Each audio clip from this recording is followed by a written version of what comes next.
Halo semuanya, kisah nyata yang terjadi setengah abad yang lalu adalah tentang seorang anak Yahudi berusia 10 tahun yang tinggal di Perancis. Adalah seorang tua yang bernama Syekh Ibrahim. Dia seorang keturunan Turki yang tinggal di Perancis dan pernah bekerja di sebuah toko di sana. Dia bekerja di sebuah toko kelontong menjual barang, dan banyak orang biasanya berbelanja darinya. Toko kelontong ini berada di dalam sebuah gedung dan di salah satu apartemen gedung ini tinggal sebuah keluarga Yahudi. Keluarga ini memiliki seorang anak laki-laki bernama Jad. Anak ini selalu pergi ke toko itu untuk berbelanja pada Syekh itu, dan setiap kali dia membeli sesuatu, dia mencuri permen coklat kecil dan menyembunyikannya di antara barang-barang lain. Meskipun Syekh tahu kelakuan anak ini, dia selalu diam saja dan dengan senyum riang. Pada beberapa hari berikutnya, ketika berbelanja, Jad lupa mencuri coklat seperti biasanya. Maka Syekh Ibrahim menyapanya, "Kamu selalu mengambil permen coklat ini setiap hari, tapi hari ini kamu lupa mengambilnya." Sang anak tahu bahwa dia bersalah dan bahwa Syekh sudah tahu kelakuannya itu. Dia ketakutan dan bertanya, "Anda tahu tentang saya?" "Iya, saya tahu," katanya sambil tersenyum. Jad kemudian berkata, "Apa yang akan Anda lakukan terhadap saya? Akankah kamu laporkan saya ke polisi atau akan kamu beritahu orang tua saya?" "Tidak, tetapi dengan satu syarat," kata Syekh Ibrahim. "Apa syaratnya?" kata Jad. Syekh Ibrahim kemudian berkata, "Syaratnya adalah kamu tidak lagi mencuri dari saya dan siapapun mulai sekarang dan seterusnya. Dan jika kamu mau berjanji kepada saya akan maafkan." "Saya berjanji," ujar Jad. "Baiklah kalau begitu, saya akan memberimu permen coklat setiap hari tanpa kamu harus mencurinya," kata Syekh. Sang anak tidak pernah merasa sesenang itu. Setidaknya bagi dirinya, seandainya terjadi pada orang lain dia sudah pasti kena marah, diteriaki, diusir keluar toko, tapi dia memperlakukannya dengan santun begini. Anak ini menyayangi Syekh tua itu. Dia berbelanja dengannya setiap hari dan bercanda dengannya setiap hari. Anak itu menjadi dekat dengan Syekh. Tahun demi tahun berlalu, sang anak tumbuh sedikit demi sedikit menjadi seorang remaja. Sebagaimana remaja di Eropa, Jad punya banyak masalah, tetapi dia punya solusi atas setiap masalah dan kesulitannya. Kepada siapa dia bertanya? Kepada Syekh tua. Dia akan duduk bersamanya, mengeluhkan dan bercerita tentang masalah dan kekhawatiran di dalam dadanya, sehingga bukan ayahnya atau ibunya ataupun temannya yang bisa membantunya dalam hal ini tetapi sang Syekh inilah. Dan ketika remaja Perancis ini tiba dan duduk, dia mulai bercerita tentang masalah yang membuatnya tertekan. Syekh ini kemudian memintanya untuk menunggu. Ketika dia kembali, dia membawa sebuah kotak. Dia mengeluarkan sebuah buku dari dalamnya. Jad tidak tahu cerita tentang kotak itu. Syekh Ibrahim menyerahkan buku itu kepada Jad dan memintanya membuka buku itu secara acak. Jad membuka buku itu dan meminta Syekh melanjutkan.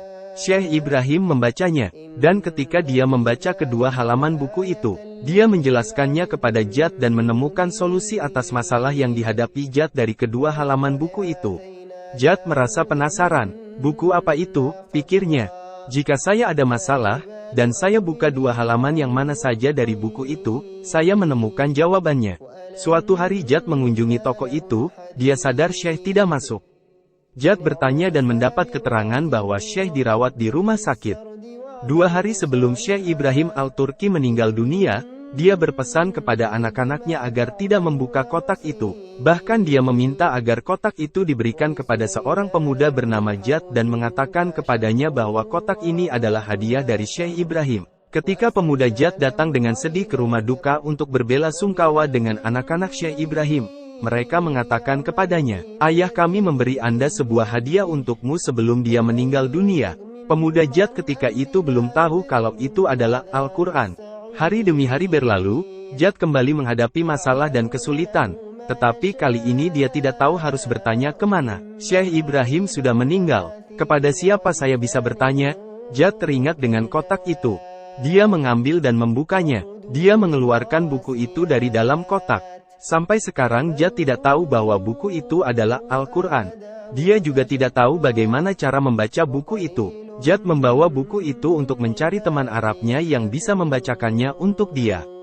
Beruntung ada seorang Tunisia yang tinggal di Perancis yang bisa bahasa Arab dan Perancis. Jad berkata kepadanya, "Buku ini, saya ingin membaca 2 halaman ini dari buku ini." Bisakah Anda membukanya dan menjelaskannya kepada saya? Orang itu setuju dan membuka halaman yang dimaksud dan mulai menerjemahkannya ke dalam bahasa Perancis. Ketika halaman-halaman buku itu diterjemahkan, Judd mulai menangis karena dia menemukan jawaban atas masalah yang dia sedang hadapi dari kedua halaman buku itu. Judd berkata dalam kebingungannya, "Buku aneh apa ini?" Orang itu berkata, "Bukan, ini adalah buku kami. Buku dari Tuhan. Itu adalah Al-Quran. Buku orang Islam." "Kepada siapa buku ini diberikan?" tanya Judd. "Tuhan menurunkannya kepada Nabi Muhammad, dan menjadi cahaya dan petunjuk bagi dunia," kata orang itu. Pada saat itu, Judd tahu bahwa Quran inilah solusi atas semua masalah dirinya selama ini selama bertahun-tahun. Judd kemudian bertanya bagaimana caranya menjadi Muslim. Orang itu memintanya untuk mengulangi kata-katanya. "Saya bersaksi bahwa tidak ada Tuhan selain Allah, dan saya bersaksi Nabi Muhammad adalah utusan Allah." Judd resmi masuk agama Allah, Islam. Judd berusia 20 tahunan ketika itu. Dia mulai belajar agama Islam. Dia menjadi salah seorang juru dakwah Tuhan terbaik di Eropa. Dalam beberapa tahun saja 6.000 orang di Eropa masuk Islam melalui dia. Ada secari kertas di dalam kotak yang dihadiahkan Syekh Ibrahim kepada Judd, dan di atas kertas itu Syekh Ibrahim menuliskan sebuah ayat. "Ini cara saya mengajak kepada Allah dengan wawasan." Dia kemudian memutuskan pergi ke Afrika. Dia mengganti namanya dengan Jadalah Al-Qurani. Dia tinggal di sana selama 30 tahun mendekatkan diri kepada Tuhan. Selama itu dia telah mengislamkan jutaan orang, karena siapa? Karena Syekh Ibrahim. Pemilik akhlak mulia, si pemilik toko. Jadalah meninggal dunia tahun 2003, dia menjadi alasan masuknya orang ke agama Tuhan yang benar, Islam.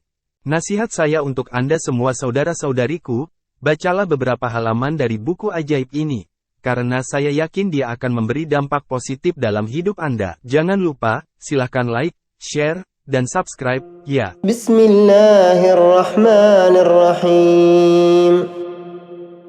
Alhamdulillahilladzi lahu ma fis samawati wa ma fil ardi wa lahul hamdu fil akhirah.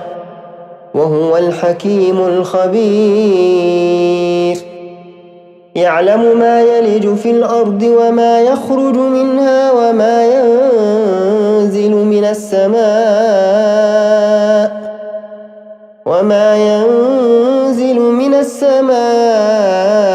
وما يعرج فيها وهو الرحيم الغفور وقال الذين كفروا لا تأتينا الساعة قل بلى وربي لتأتينكم عالم الغيب لا يعزب عنه مثقال ذرة في السماوات ولا في الأرض ولا أصغر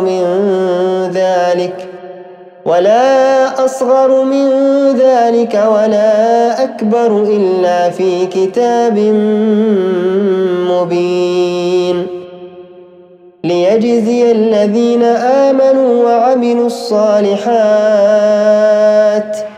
أولئك لهم مغفرة ورزق كريم والذين سعوا في آياتنا معاجزين أولئك لهم عذاب من رجز أليم ويرى الذين أوتوا العلم الذي أنزل إليك من ربك هو الحق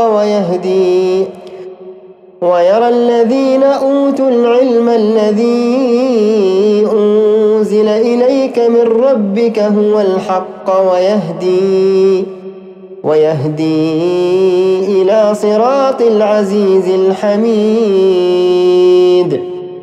وقال الذين كفروا هل ندلكم على رجل ينبئكم إذا مزقتم كل ممزق إنكم لفي خلق جديد أفترى على الله كذبا أم به جنة بل الذين لا يؤمنون بالآخرة في العذاب والضلال البعيد